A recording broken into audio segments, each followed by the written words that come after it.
Hey, I'm Joe Hyde with San Angelo Live. I'm with John David Fields. He is the owner, proprietor, founder of Ranger Aviation here at Mathis Field in San Angelo.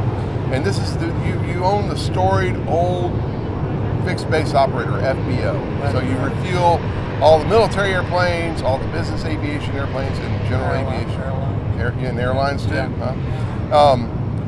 But how did you get started with this? I mean, I understand back in the, I don't know, 70s, there was Mooney came to you? Well, I started learning how to fly in '64, when I was in high school, and in '76, after I got out of college, I decided I wanted to go in the aviation business, and so I came up here in '76 and put a trailer out here and started selling airplanes. Okay. And so you're kind of like a broker for used airplanes? Yeah, a real kind of like a used car lot. Yeah, used airplane lot. Yeah, with a used trailer.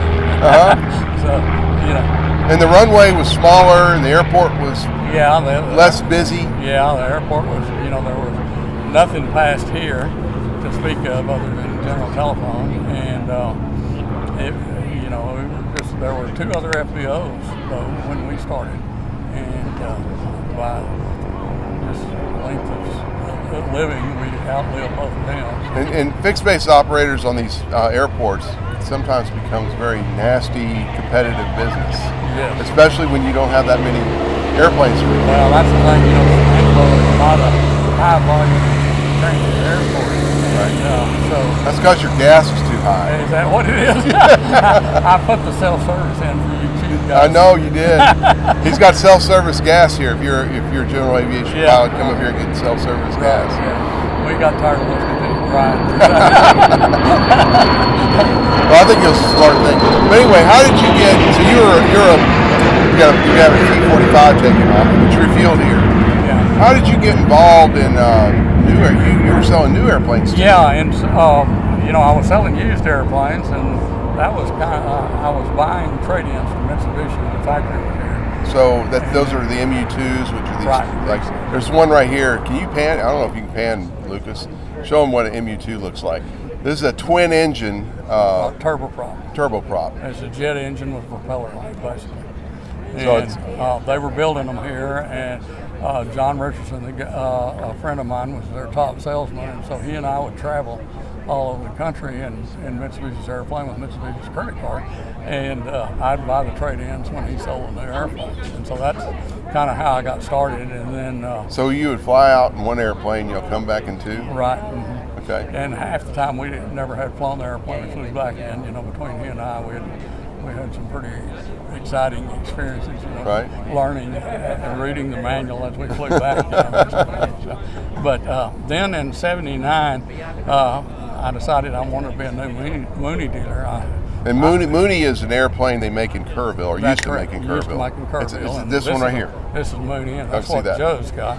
And so I started bugging them actually a couple of years before, and finally in '79 they decided to let me be a dealer. And so we sold airplane Mooney's until the factory decided to go direct, and then so they canned all our dealers and started selling direct.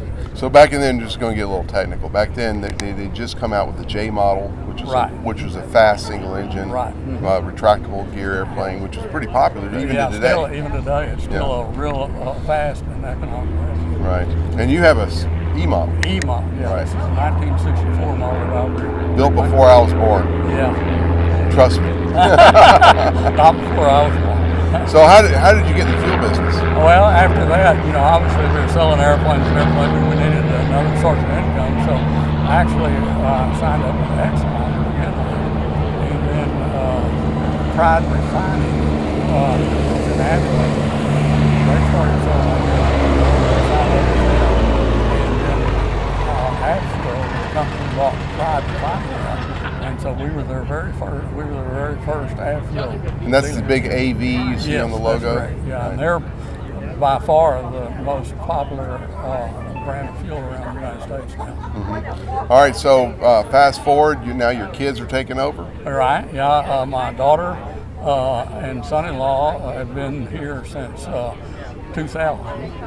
After she got out of college, she decided she'd come to work for Dad. And Randy, my son-in-law, was running our line at that time, and so they met each other and got married, and so they're pretty well running the business now.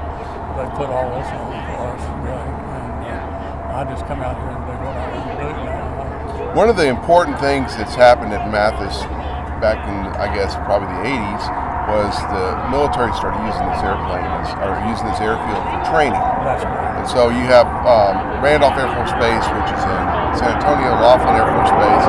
Maybe someone's taken off. Maybe some flyers out of that.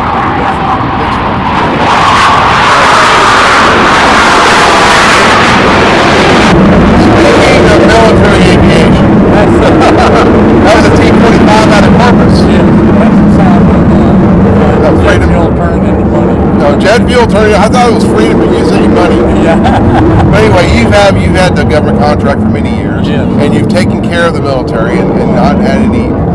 The military has problems every once in a while with FBOs and stuff. Right. I was there, and I say, oh, you can't fly into this airfield now but you've kept it on the up and up for what, 40 years? It's been, golly, probably 30. I'd have to go back and look, but it's been a long time. But this is a giant economic driver. Now, to explain how the military uses this airfield, first of all, it has good weather. Second of all, it has a lot of high instrument approaches that come into here. And back in the day, before GPS became so prevalent, this San Angelo VORTAC, which is a VOR TACAN, is a major navigational aid along jet routes and low routes and things like that. So this was kind of a central location. I'll just give you a testimony. When I was a T-38 IP at Laughlin, we take off, and 16 minutes later, I'm at Luby, which is a high fix for runway 3 for the ILS. We do one turn and holding, come in, do a low approach on runway 3 because it wasn't long enough for a 38 to land. Yeah. And then we circle back around and do a touch and go on either 1.8 or 3.6, and then we take off and go to Dias. Yeah. And then that was one sortie, and you were able to get, I don't know, 4 or 5 instrument activities when you're training your students. So this is a very good location for that because it's so centrally located. But back in the 90s, you extended San Angelo extended the runway to 8,000 feet. And when you did that allowed a lot of the bigger airplanes and the T-38s to come in here, and that probably expanded your business greatly. Yes. So. It did, and in the day before they got the T6 trainers, or not new now, but fairly new. The T6 is that propeller airplane, it's a turboprop that replaced the T-37 dog whistle. Right. And we had the T-37. In the heyday, we would have, on Friday afternoon, we'd have 25 or 30 T-37s here on the ramp. They were all going across countries. Yeah, and what you would do from the pilot training side, you would park here and stage, and you wait till 30 minutes after sunset and take off, and you get your night sortie on Friday night. Now you don't have to worry about it for Saturday night. Yeah. So that was what they were doing. Well, I never knew what they were doing. Why? You just hop into an airport that's close by and do it. One time I was coming here at night on a night sortie, and the dadgum tower closes at 9. And we couldn't figure out why they wouldn't talk to us. And finally we figured it out, and so I had to divert to San Antonio. You couldn't land without the tower. They won't let you land without a tower. Oh, that's amazing. Because now the tower still closes at 9 o'clock, I believe, and the lights are controlled by radio control. If somebody wants to land after 9 o'clock, they can turn the lights on. Excuse me. I'm trying to think. Years ago, we had a 24-hour tower, but that didn't last. Not enough traffic. No, that's what it is. Yeah. What do you think about all the traffic at Mathis now? Well, it's going to help, I believe, with Angelo State starting their commercial program. They've got, I don't know, probably last time I counted 17 air trainers, and they're in the pattern constantly. And for every touch and go, if they do, that counts towards FAA money, money for the tower, and all that sort of thing. So with the increase in traffic, it's helped. We're possibly going to get a new tower at some point.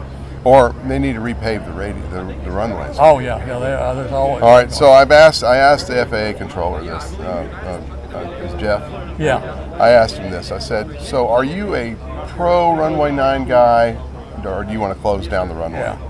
and he said he's pro runway 9. That's He great. said he's seen it used many times in drastic crosswinds Right. on the main Wow. runway. Yeah. And he said, well, I'd like to see him keep it. Yeah, I would too.